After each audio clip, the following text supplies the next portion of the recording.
अनुग्रह भरा इस अच्छे सुबह में प्रभु के नाम को महिमा देते हुए लूका रचित सुसमाचार 7वां अध्याय उसका 26वां वचन इस प्रकार पढ़ते हैं। जैसे नूह के दिनों में हुआ था वैसे ही मनुष्य के पुत्र के दिनों में भी होगा। इन पढ़े हुए वचन को आधार मानकर मनुष्य के पुत्र के दिन इस विषय में प्रभु में आश्रित होकर हम मनन करें।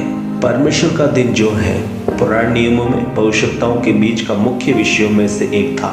इस प्रकार नए नियम में भी इसको महत्व दिया गया है। मनुष्य के पुत्र के दिन की विशेषता एक जो उनके लिए उद्धार, छुटकारा और अनंत जीवन का कारण होने पर दूसरे जो उनके लिए अनंत लज्जा और आत्मा का नाश और निराशा का कारण ठहरेगा।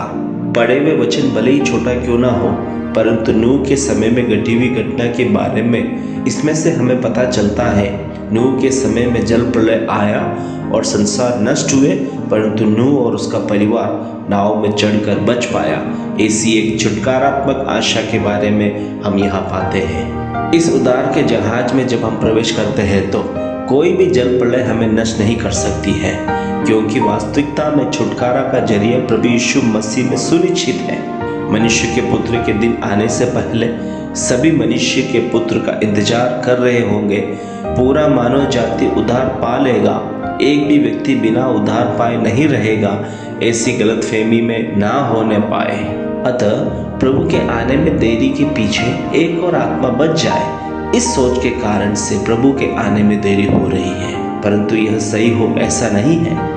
इस संसार में विश्वास बचेगा या नहीं, ऐसी शंका में रहने वाले दौर आ सकता है। यदि प्रभु के आने में देरी एक और आत्मा भी बच जाए, ऐसे विचार से हो रही है तो दूसरी तरफ मनुष्य अपनी ही सोच में रहकर पाप की अभिलाषा में पाप भरा जीवन बिता रहा है। ये उनके मन की भावना का अवसर करके मनुष्य देख रहा है।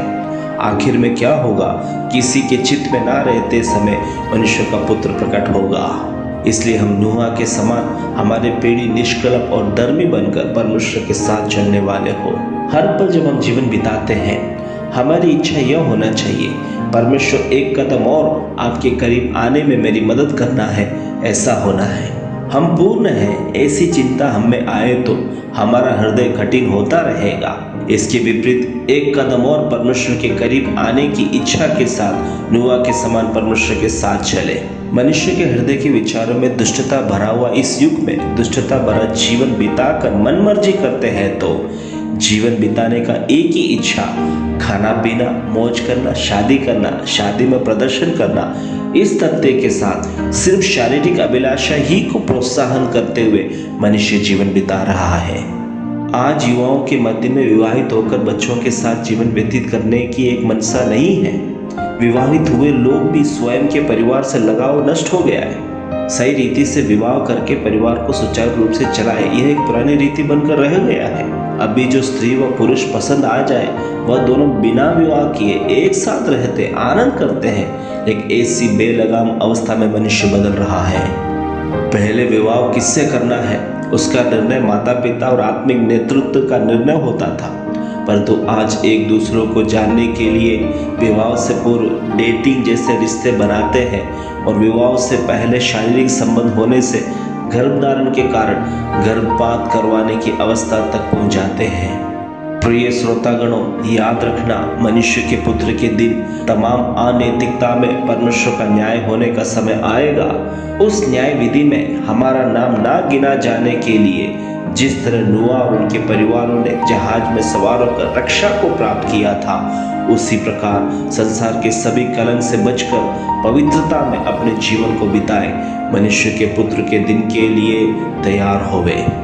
प्रार्थना करें। परम पवित्र पिता, यह वचन सुनने के कारण से हमें कदम और आपके करीब आकर जीवन बिताने के लिए हमारी सहायता करना और उस दिन के लिए हमें तैयार करना, यीशु के नाम से मांगते हैं। आमीन। Have a very blessed day.